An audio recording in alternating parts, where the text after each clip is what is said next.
El mensaje del día de hoy se llama el murmullo del niño eterno o el susurro del niño eterno. Y vamos a estar ahí y vamos a ver promesas que nacieron antes de Belén, antes de el pesebre. Y Navidad no comenzó en un pesebre. Navidad comenzó en el corazón de Dios. Mucho antes de que un llanto se escuchara ahí en un pesebre sucio e insalubre, la voz divina, la voz eterna, ese susurro hacía eco y nos mostraba una promesa eterna de salvación. Y antes de ir al texto esta mañana, ¿por qué no ponemos este tiempo en las manos de Dios y oramos? ¿Te parece? Vamos a orar. Señor, estamos tan agradecidos por tu presencia en medio nuestro. Gracias, Señor, porque eres bueno. Gracias porque eres misericordioso, Señor. Padre, queremos poner este tiempo en tus manos, que la meditación, Señor, de mi corazón en tu palabra pueda ser un olor fragante a ti, Señor, y que puedas, Señor, ser proclamado y que tu evangelio pueda ser proclamado por medio de tu palabra. Señor, toma control de mi persona, siempre lo digo, no permitas que diga algo que atente contra tu persona, contra quién eres tú, Señor. Toma el control y Espíritu Santo, yo te pido que tomes este mensaje y lo dividas en mensajes individuales y que cada persona bajo el sonido de mi voz pueda escucharte a ti hablando, a ti ministrando, a ti trayendo vida, a ti, Señor, haciendo lo que tú mejor sabes hacer, porque tu palabra dice que es viva y es eficaz y que penetra hasta lo más profundo de nuestro ser. Haz esto, Señor, toma tu palabra e implántala en nuestros corazones, abre nuestros oídos espirituales, prepara nuestros corazones y cambia lo que tengamos que cambiar. Señor, no podemos venir a tu presencia, no podemos estar expuestos a tu palabra y salir igual que como llegamos, Señor, porque tu palabra es viva y porque tu palabra es eficaz. Señor, toma control de mi persona y toma control de los siguientes minutos. En el nombre poderoso de Cristo Jesús. Amén y amén. Y el primer punto esta mañana es el primer murmullo. Y vamos a ir a Génesis capítulo 3. Vas a decir, Juan Marcos, ¿qué tiene que ver Génesis con la Navidad? Pues vamos a ver ahí en Génesis capítulo 3 el primer murmullo, el primer atisbo de una promesa para toda la eternidad. ¿Qué está pasando en Génesis capítulo 3? Pues el hombre desobedeció la indicación que Dios le dio de no vas a comer de un árbol en particular, y el hombre fue y desobedeció. Y así entró el pecado en la tierra, en el mundo.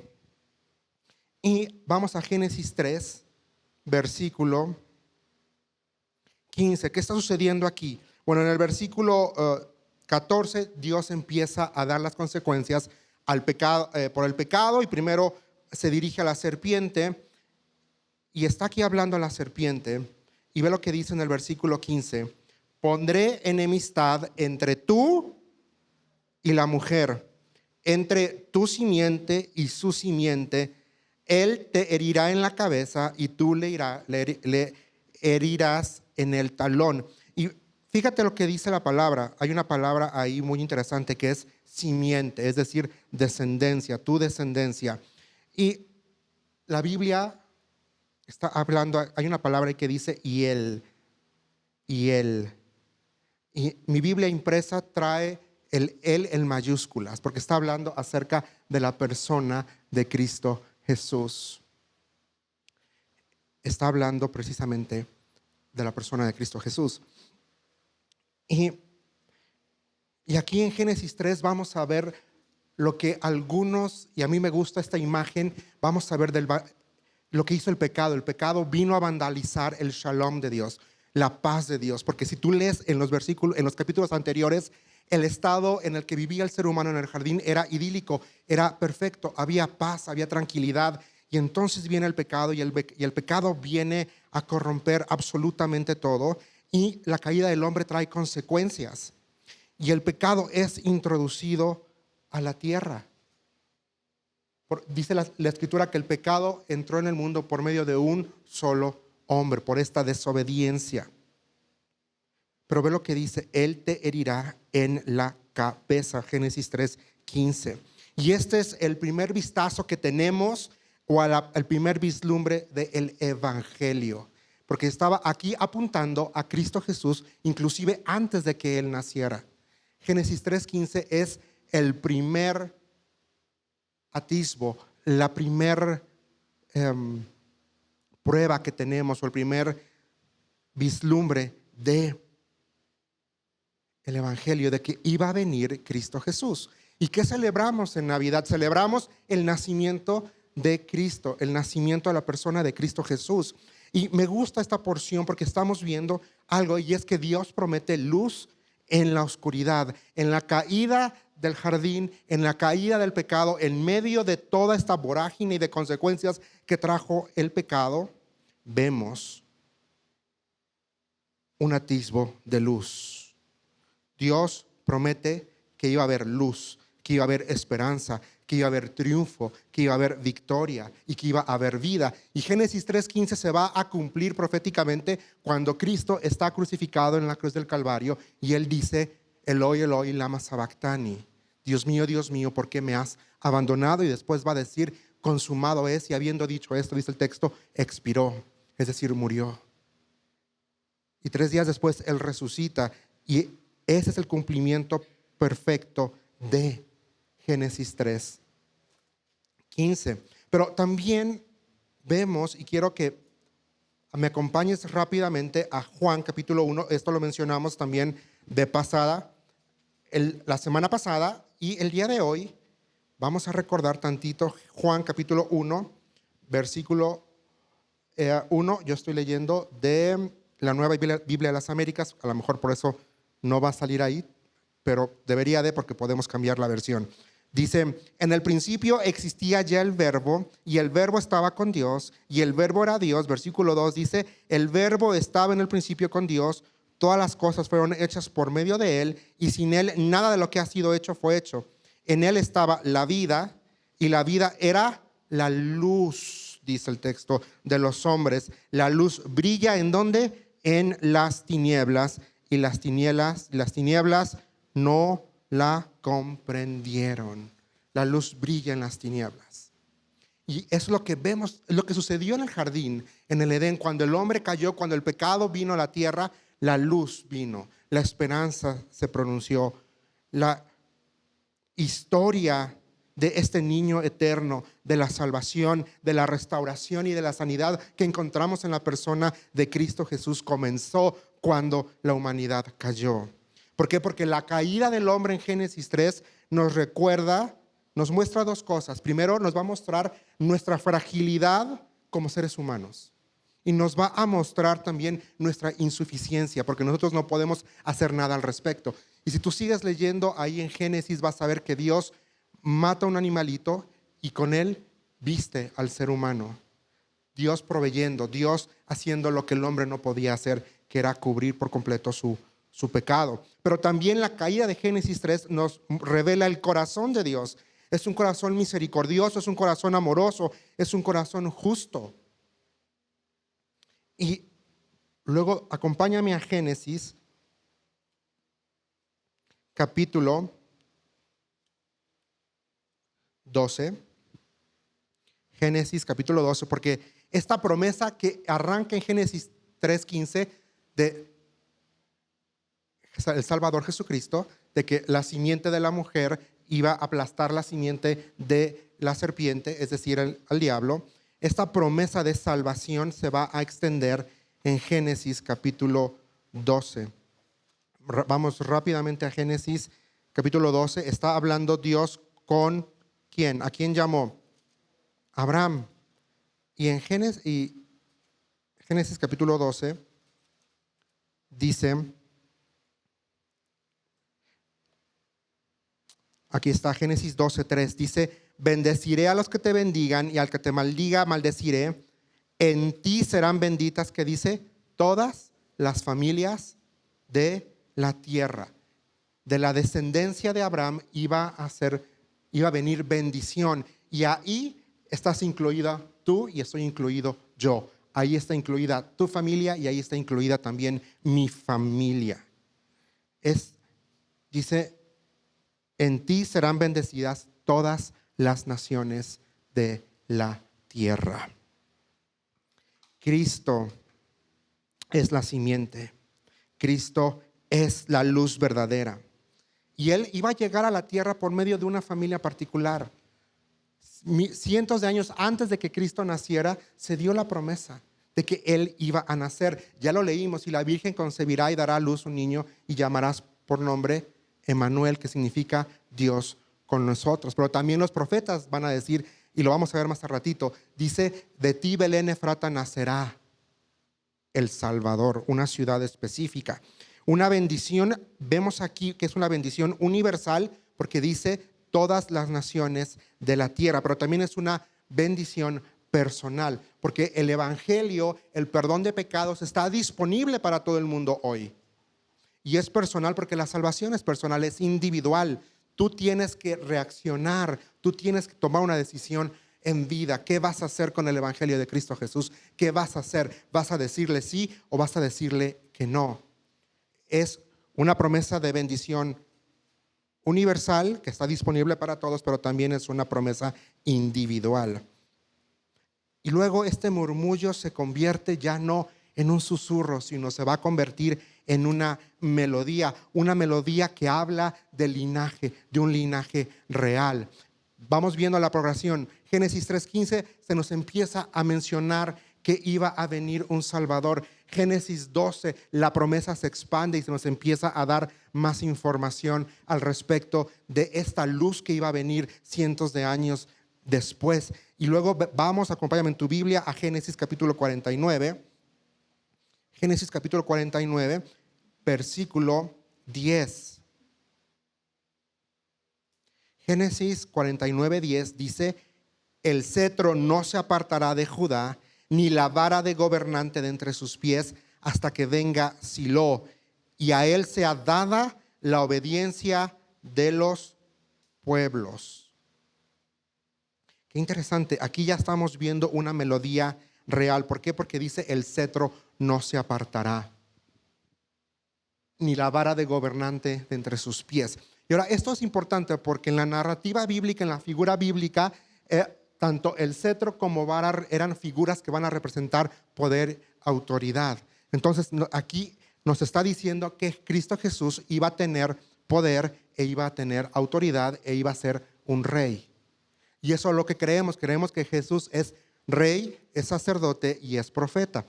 Los tres oficios del Antiguo Testamento los cumple la persona de Cristo Jesús, pero hoy no vamos a hablar acerca de eso. Pero dice: hasta que venga Silo. Yo no sé, diferentes traducciones van a poner, quizá NBI va a traducir: hasta que llegue el rey verdadero. ¿Sabes qué significa Silo? Silo significa el pacificador o el que trae paz. Silo significa el pacificador o el que trae paz. Y se refiere al Mesías, se refiere a Cristo Jesús. Y ese es un título que apunta a la persona de Cristo Jesús. Y luego ve lo que dice: y a él le será dada la obediencia de los pueblos. Pero me gusta cómo lo traduce la Reina Valera 60, porque dice que y a él se congregarán los pueblos. Me gusta mucho cómo hace la traducción la Reina Valera 60 de este versículo en particular, porque habla de lo que Jesucristo va a hacer en un futuro. Él va a congregar a todos los pueblos, a toda lengua y a toda nación. Él los va a congregar. Y esto apunta a una melodía que nos muestra un suceso glorioso. La reunión de todos los pueblos es una convocatoria universal. Y estamos viendo aquí en Génesis 49:10 un llamado a los gentiles, un llamado que te incluye a ti y que me incluye a mí, porque nosotros no somos judíos. Dice: de los pueblos. Dice la última parte del versículo 10: y a él sea dada la obediencia de los pueblos. Y aquí está hablando acerca de Cristo Jesús. El texto está ampliando más allá de el pueblo de Israel como etnia, el Israel étnico, como me gusta a mí describirlo. Cuando yo enseño, siempre hago la mención el Israel étnico, que es de donde viene Abraham y de donde nace nuestro Salvador. pero aquí ya nos está incluyendo a ti y te está incluyendo a mí. Vamos rápidamente a Isaías capítulo 11. Isaías capítulo 11, versículo 12. Está hablando de la persona de Cristo Jesús, está hablando del Mesías. Y dice, alzará un estandarte ante las naciones, reunirá a los desterrados de Israel y juntará a los dispersos de Judá de los cuatro confines de la tierra. Quiero llamar tu atención. Aquí estamos viendo a toda la universalidad de las naciones, porque empieza diciendo, alzará un estandarte ante ¿quién? Ante las naciones, todos incluidos. Y luego se va contra ¿quiénes? Reunirá a los desterrados de Israel y juntará a los dispersos de Judá. Entonces estamos viendo aquí a nosotros, que no somos judíos, que no somos el pueblo de Israel, y está hablando también acerca de Israel. Y está diciendo que alzará un estandarte, o sea, Él va a llamar a todos. Si lo reúne a la gente de toda lengua y de toda nación. ¿Qué es lo que dice Apocalipsis capítulo 7, versículo 9? Vamos rápidamente para allá. Apocalipsis 7, 9.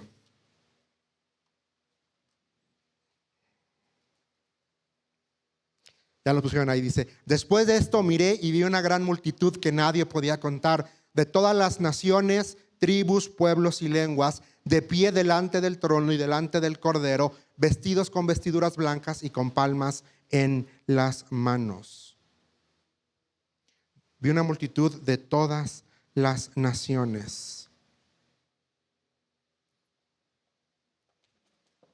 Va a llegar un momento en el que toda lengua le va a proclamar y toda rodilla se va a doblar delante de la persona de Cristo Jesús. Y regresamos a Génesis 49, 10. Este versículo es hermoso, es maravilloso, porque estamos viendo aquí, tiene un cumplimiento dual. Déjame ponerme un poquito académico por unos minutos. Génesis 49:10 tiene un cumplimiento dual. La primera parte arrancó con la venida de Cristo Jesús, porque está diciendo, el cetro no se apartará de Judá, ni la vara de gobernante de entre sus pies, hasta que venga Silo, y a él sea dada la obediencia de los pueblos. Arranca en Navidad, pero va a tener su cumplimiento en la segunda venida de Cristo. Apunta a un cumplimiento literal, porque Él va a reinar, Cristo va a reinar. Y cuando Cristo vuelva, este va a ser el punto de reunión. Todos los pueblos van a venir ahí. Pero quiero llamar tu atención a una palabrita que está al final del versículo 10, y es, y a Él le será dada la obediencia de los pueblos. Y quiero poner delante de ti en esta mañana el reto de qué produce en tu vida y qué está produciendo en mi vida el susurro de Dios, el murmullo del Evangelio. La persona de Cristo Jesús debería de producir obediencia en nuestras vidas, debería de producir rendición, debería de producir rendimiento, que nos rindamos por completo a Él. Lo que inició en la era de la iglesia con un reino espiritual y obediencia voluntaria se va a convertir en un reino visible donde todas las naciones literalmente se van a congregar bajo su gobierno. Eso es maravilloso. Y esta melodía produce obediencia voluntaria en nosotros. Navidad no solamente es ternura, Navidad no solamente es que nos reunimos a celebrar, a estar contentos, a darnos regalitos, a comer pavo, que por cierto amo el pavo, pero Navidad también es coronación, es coronación. Yo te pregunto, ¿Cristo está entronado en tu vida? ¿Quién está sentado en tu vida? ¿Quién tiene el trono de tu vida? ¿Lo tienes tú, tus emociones, tus deseos, tus anhelos, o Cristo está entronado en tu vida. Y si Cristo está entronado, hay obediencia, estamos obedeciéndole a Él, estamos honrándole con nuestra obediencia, con vidas que evidencian que Él está en nosotros. Debería de producir obediencia. Navidad apunta a eso, a que la luz iba a venir. Y la luz vino, dice Juan, y habitó entre nosotros. Empezó Génesis 3:15, un pequeño atisbo. Después Génesis 12, y con Abraham se va a ir expandiendo la promesa de la luz. Y esta luz es una promesa real. Habla de una cuestión de realeza, porque Él es Jesucristo, es el Rey de Reyes y el Señor de Señores. Pero también habla y apunta a una melodía que es eterna. Vamos al segundo libro de Samuel. Acompáñame ahí en tu Biblia. Perdón, hoy sí vamos a estar andando por todas las escrituras, pero es importante para que podamos ir teniendo y podamos ir viendo un progreso de la historia de la luz, de la promesa que fue anunciada y que fue prometida para nosotros. Segundo libro de Samuel, capítulo 7. Vamos a leer versículos 12 al versículo 16 y dice lo siguiente: cuando tus días se cumplan y reposes con tus padres, levantaré a tu descendiente después de ti, el cual saldrá de tus entrañas, y estableceré su reino.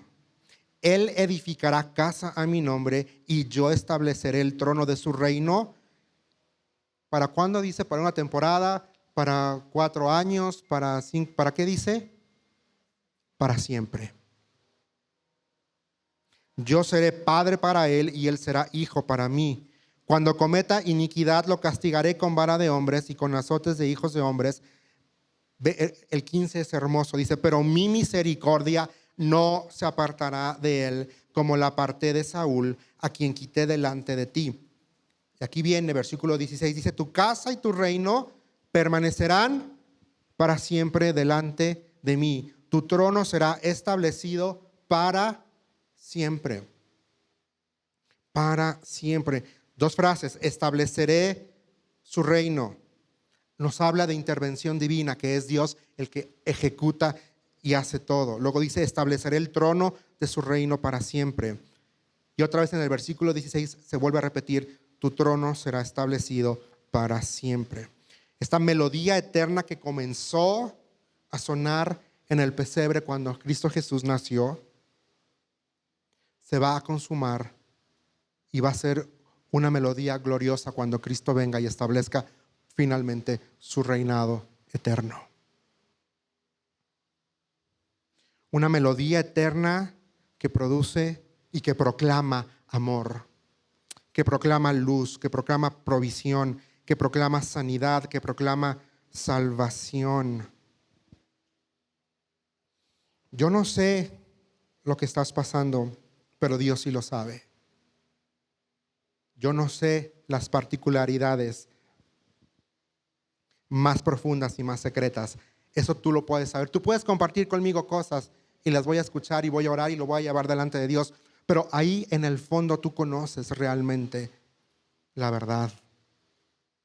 Y ahí es donde Dios quiere venir. Y ahí es donde la luz del Evangelio quiere venir. Y ahí es donde la luz de Cristo quiere alumbrar verdad. Quiere traer esperanza, quiere traer vida y quiere decirte, deja de rendir, deja de luchar conmigo, ríndete. Deja de querer implementar tu voluntad, lo que tú quieres, y ríndete y deja que yo me mueva. Deja que yo traiga y que yo establezca mi verdad sobre tu vida. Y entonces vemos un murmullo que comenzó en Génesis 13, un murmullo que se expande en Génesis 12, un murmullo o un susurro que apunta a un reinado eterno, a una melodía eterna, y ahora este murmullo toma forma. Dios con nosotros, Emmanuel. Vamos viendo la progresión. Este murmullo, este susurro comenzó ahí en Génesis 3:15 sin nombre específico, más que tu simiente Y esa simiente después se nos expande en Génesis 12. Y vamos viendo la progresión. Acompáñame a Isaías, capítulo 7. Isaías, capítulo 7, versículo 14.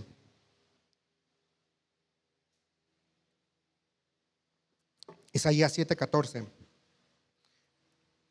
Dice, por tanto, el Señor mismo les dará esta señal. Una virgen concebirá y dará a luz un hijo y le pondrán por nombre Emmanuel. Y ya sabemos que Emmanuel significa Dios con nosotros. Ahora, este susurro apunta a un evento sobrenatural. Porque en nuestra mente es como de, a ver, espérate.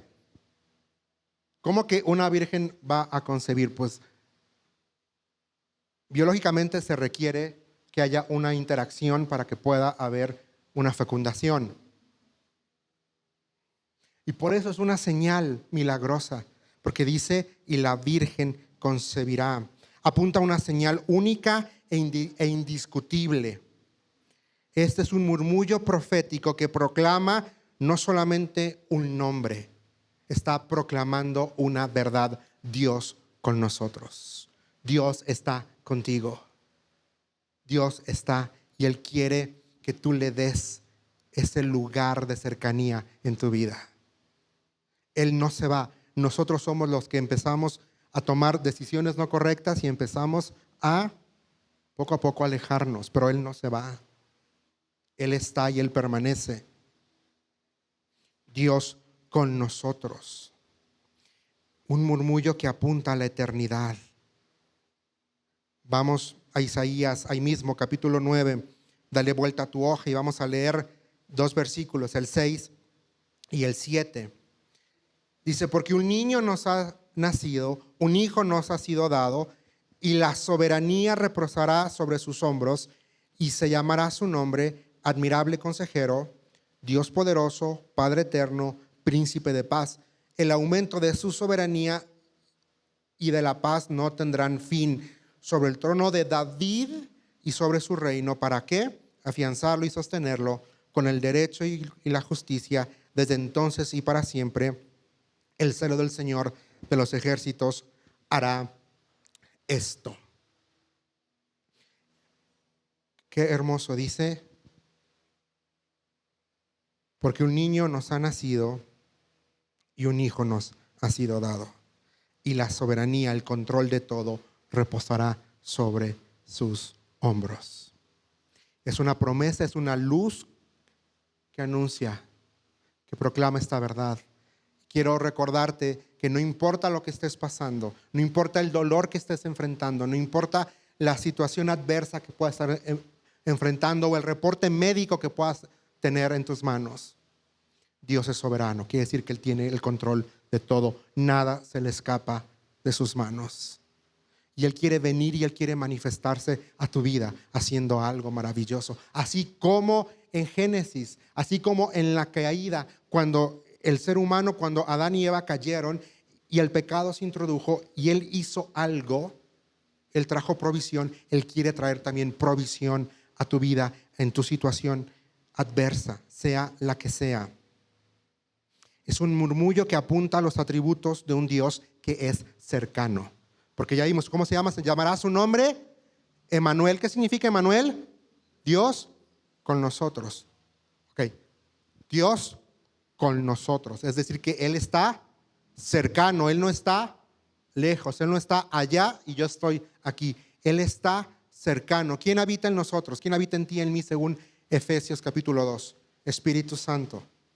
Dice, cuando escucharon, cuando creyeron el mensaje, fueron sellados con el Espíritu Santo de la promesa. Entonces es un Dios que está cercano y nos apunta a atributos que están cercanos. Y no solo cercanos, sino que están disponibles para ti y para mí. No mañana, hoy. No pasado mañana, hoy. Él está cercano, Él quiere venir y Él quiere tomar tu dolor y Él quiere transformarlo y Él quiere venir y Él quiere traer vida y Él quiere traer gozo y Él quiere derramar misericordia y Él quiere traer transformación a tu vida. Porque esa es su esencia. Dios no sabe no ser Él. No sé si me voy a entender. Él no sabe no ser Él. Entonces, si Él no sabe no ser Él, Él no sabe cómo ser amoroso, Él no sabe cómo ser misericordioso, Él no sabe cómo ser justo. Él es. No sabe, sino Él es. Y académicamente hay una discusión aquí en el texto, versículo 6. Hay quienes traducen admirable consejero y hay quienes dicen que no, que el texto es, en vez de que sea admirable consejero, admirable es un atributo, coma, luego consejero es otro atributo, luego Dios poderoso, Padre eterno, príncipe de paz. No importa, al final del día Él es lo mismo, Él es admirable. Y si le sumas admirable consejero, significa que el consejo que Dios tiene para tu vida no solamente es bueno, es admirablemente e increíblemente perfecto. Admirable consejero. ¿Qué es admirable? Es algo que te...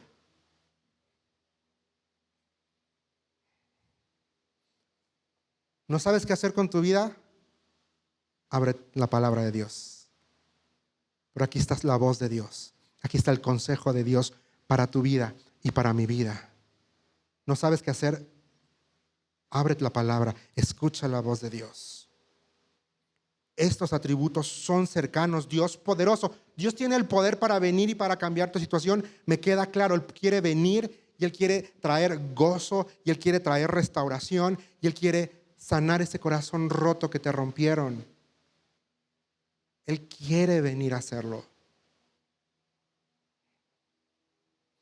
Ese reporte médico adverso que te dieron, Él también quiere venir y quiere hacer algo ahí. Creemos que Dios puede sanar. Sí, Dios puede sanar. Creemos que Dios puede usar los doctores para traer sanidad. También creemos que Dios puede traer los doctores para traer sanidad. Él puede hacer algo. Él es Dios poderoso. Es Padre eterno. A lo mejor tú dices, me siento abandonado. A lo mejor crecí sin la figura paterna. Ve a Dios, ve a la palabra, ve a la escritura. Ahí puedes ver a Dios. Puede que me digas, no, pero es que mi papá no estuvo presente, mi papá nunca hizo esto, nunca hizo lo otro. Ve a la escritura y estudia a Dios como Padre. Él es perfecto, Él no se equivoca, Él trae provisión, Él te sostiene, Él te da consejo. Príncipe de paz, que tienes temor, la paz de Cristo sea sobre tu vida. ¿Tienes angustia? La paz. ¿Te sientes deprimido? La paz. ¿Te sientes estresado? La paz. Abre la Biblia. Ora. Este libro no fue hecho, no fue diseñado para que lo abramos el domingo 1 hora durante el servicio. Este libro fue diseñado para que todos los días lo abres y escuches la voz de Dios hablando a tu vida, trayendo paz, trayendo consejo, derramando amor sobre tu vida, acallando tus dudas, acallando cualquier incertidumbre que puedas tener. Ven a las Escrituras, ven. Y ese murmullo que empezó ahí suave en Génesis 3:15 y que se empezó a expandir y se empezó a hacer audiblemente más fuerte y empezó a darnos más detalles acerca de la luz, acerca de Jesucristo, ahora apunta a un lugar inesperado. Acompáñame en tu Biblia a el libro de Miqueas. Miqueas, capítulo 5. Miqueas, capítulo 5.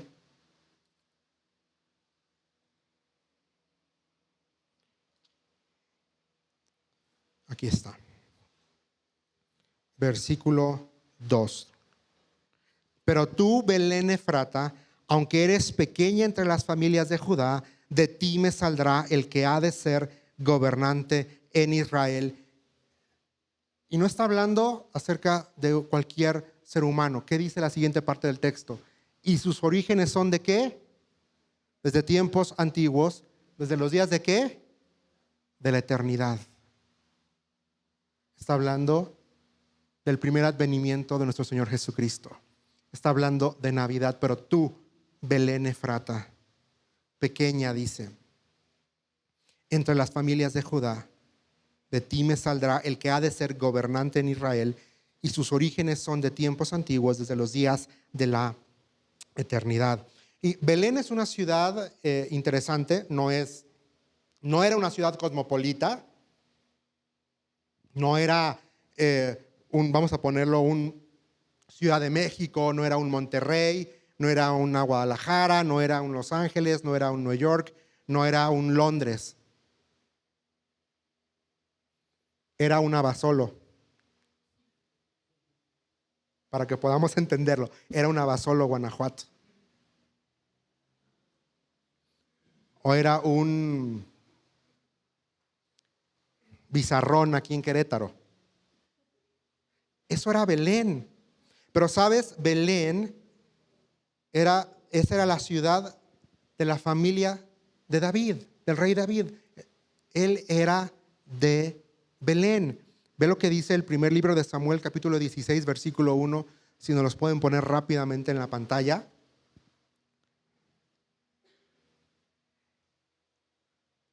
Sí, primer libro de Samuel 16, 1. Había un hombre de Ramat, como sea que se pronuncie, de la región montañosa de Efraín, que se llamaba Elcana, hijo de Eliú, hijo de otra palabra que no puedo pronunciar, hijo de Suf, el Efrateo. Belén Efrata. También Belén fue el lugar donde el rey David fue ungido. Ahí mismo en primer libro de Samuel, capítulo 16, versículo 4. Así que Samuel hizo como el Señor le indicó cuando llegó ¿a dónde? A Belén. Los ancianos del pueblo salieron a su encuentro temblando. ¿Qué pasa? Le preguntaron. Vienes en son de paz. Y si tú sigues leyendo esos versículos, no tenemos el tiempo para hoy. Esa es la porción en donde David es ungido por medio de Samuel. ¿Sabes qué significa Belén? Y yo amo este nombre porque que el Señor me perdone, pero sí amo los carbohidratos. Y tengo una lucha ahí con ellos. Belén significa la casa del pan. Belén significa la casa del pan. Y es importante, y ahorita te voy a decir por qué me gusta este nombre. No sé por qué pensé en The Waffle House, en la casa del waffle en este momento, pero Belén simboliza cómo Dios puede usar lugares insignificantes para causar un impacto permanente. Dios puede usar lugares insignificantes para causar un impacto permanente. Dios puede usar tu situación, que quizá tú dices, yo soy insignificante, pero Él quiere venir para hacer un impacto duradero en tu vida. David puso a Belén en el mapa, porque hasta antes de esto, ve tú a saber que existía un Belén, ¿no? Ve tú a saber que, o sea, te dan un nombre y dices, pues a saber, ¿no? Hace unos años me pidieron que yo sí podía, bueno, no me pidieron, estaba sirviendo en una congregación y había que ir a dar clase de Biblia a un pueblecillo que yo nunca había escuchado el nombre. Se llamaba La Gotera. Yo dije, ¿dónde queda La Gotera? ¿Dónde queda ese lugar? Y nadie quería levantar la mano para ir a tener un estudio bíblico. Yo dije, pues vamos, si nadie levanta la mano, yo la levanto, yo voy. Y fui a La Gotera y cuando pienso en esto y Dios me sorprendió, porque llegué ahí a un pueblito anclado en las montañas, a una familia hermosa con un corazón de siervo. Y estuve yendo varios meses, creo que era cada jueves o cada miércoles, no me acuerdo. Pero yo ese día no comía, porque yo llegaba y ese día me daban que la sopa de fideos, luego que multitud de platos preparados con ¿cómo se llama? Con nopales. Y comida muy, o sea, ya estoy salivando, pero el punto es que me sorprendió que un pueblecillo que yo nunca en la vida había pensado que existía, Dios me llevó a encontrar un lugar especial. Y esa familia hasta la fecha sigue firme en la fe, sirven a Dios. Él, Luisito, tiene un corazón por el Señor y de servicio. Pero el punto aquí es esto, la casa del pan se convirtió en el lugar de nuestro sustento. ¿En dónde nació nuestro Señor Jesucristo? En Belén. La casa del pan se convirtió en nuestro sustento, en el lugar del sustento, en el lugar en donde Jesús, el pan de vida, fue introducido a la tierra. Primero para los judíos con el nacimiento de David y después para toda la humanidad con el nacimiento de Cristo Jesús. Jesús dijo: yo soy el pan de vida.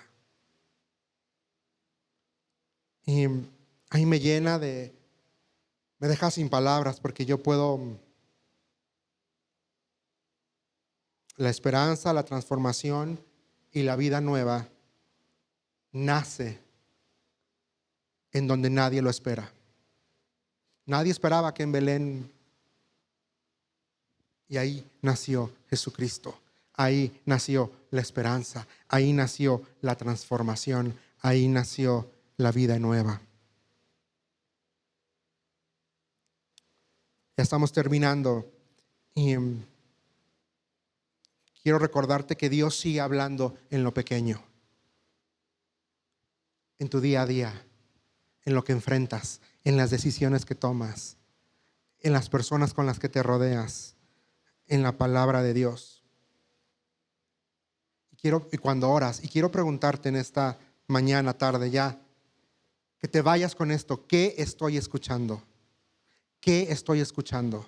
Estoy escuchando el ruido del mundo, estoy escuchando el no puedo, estoy escuchando el soy de lo peor, estoy escuchando el nunca vas a cambiar, estoy escuchando el nunca vas a poder ser feliz, estoy escuchando o estás escuchando la voz del Espíritu Santo en la palabra diciendo: quiero traer mi luz, quiero traer vida, quiero traer esperanza, quiero traer sanidad a tu vida, quiero traer salvación a tu vida. ¿Qué estás escuchando? ¿Qué voz estás escuchando? ¿Qué tan claro y qué tan nítido es ese murmullo? Ya no es murmullo, ya es susurro. Y si ya es susurro, ya es voz. Esa es la progresión del nacimiento de Cristo. Empezó como un murmullo, después empezó a ser un susurro, y después en Belén, en un pesebre insalubre, se escuchó el llanto del Mesías. ¿Qué voz estás escuchando el día de hoy? Las promesas de Dios casi siempre nacen como susurros y empieza a tomar forma y empieza a amplificarse y empieza a hacerse más y más y más hasta convertirse en una voz. Y te pregunto esto: ¿qué susurro estás escuchando? ¿Qué voz estás escuchando? ¿Estás escuchando la voz de Dios o estás escuchando la voz del mundo? ¿Estás escuchando la voz de Dios que te llama a obediencia, que te llama a santidad, que te llama a pureza, que te llama a integridad? ¿O estás escuchando la voz del mundo que te llama a hacer todo lo contrario? Y si es una promesa específica para tu vida, ¿estás creyendo lo que Dios te está diciendo? Porque puedes escucharlo, pero de escucharlo a creerlo hay una gran diferencia. ¿Estás creyendo a la voz de Dios? ¿Estás creyendo lo que Dios te está diciendo? Navidad es la respuesta a promesas. Génesis 3:15. Navidad es la declaración por excelencia de que Dios cumple. Ya vimos. Primero dijo, voy a mandar una señal. La Virgen concebirá y dará a luz. Todavía no nacía Cristo. Y después dijo que iban a nacer ¿en dónde? En Belén, Efrata.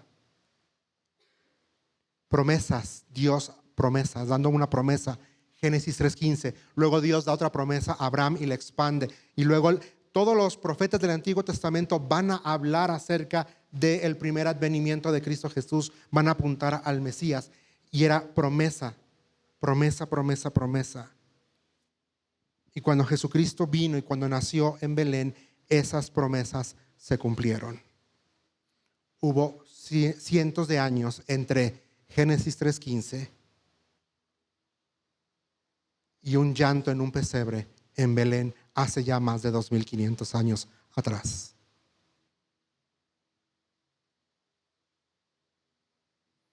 Pero Dios no incumplió su promesa. Porque Dios no es hombre para echarse para atrás. Dios no es hombre para mentir.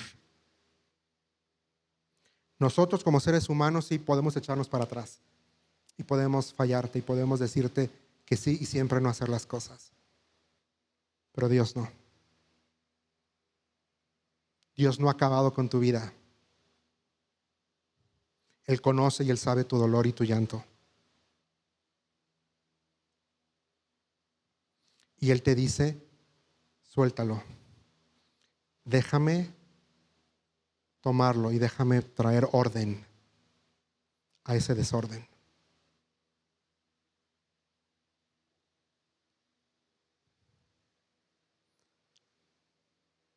No importa cuánto tiempo pase, Dios va a cumplir su palabra en tu vida y en mi vida. ¿Le estás creyendo a Dios o no le estás creyendo a Dios? Emmanuel, Dios con nosotros. Oremos. Señor, estamos tan agradecidos por este tiempo. Gracias, papá, por tu palabra. Gracias porque tu palabra es verdad y gracias, Señor, porque no nos dejas. Gracias porque Dios nos amaste tanto que proveíste solución a nuestro pecado. Y esa solución se llama Jesucristo. Gracias, Señor, porque en estas fechas todo el mundo parece estar más contento, más alegre, más feliz. Y todos, Señor, recuerdan el nacimiento de Cristo Jesús. Pero, Señor, ¿de qué sirve recordar cuando no es una realidad de nuestras vidas? Pero qué hermoso y qué diferencia hace recordar lo que es una realidad de nuestras vidas. Porque cuando recordamos lo que es una realidad, somos fortalecidos, somos animados, somos alentados, somos sostenidos y somos sustentados. Señor, gracias. Gracias porque enviaste a tu único Hijo a morir en la cruz del Calvario. Pero para que eso ocurriera, primero tuvo que venir y nació en un pesebre. Y toda la Escritura apunta a Cristo Jesús. Señor, queremos que nuestras vidas apunten a ti también. Queremos no solamente apuntar a ti, sino reflejarte a ti en todo. En tu nombre estamos orando, en Cristo Jesús. Amén y amén.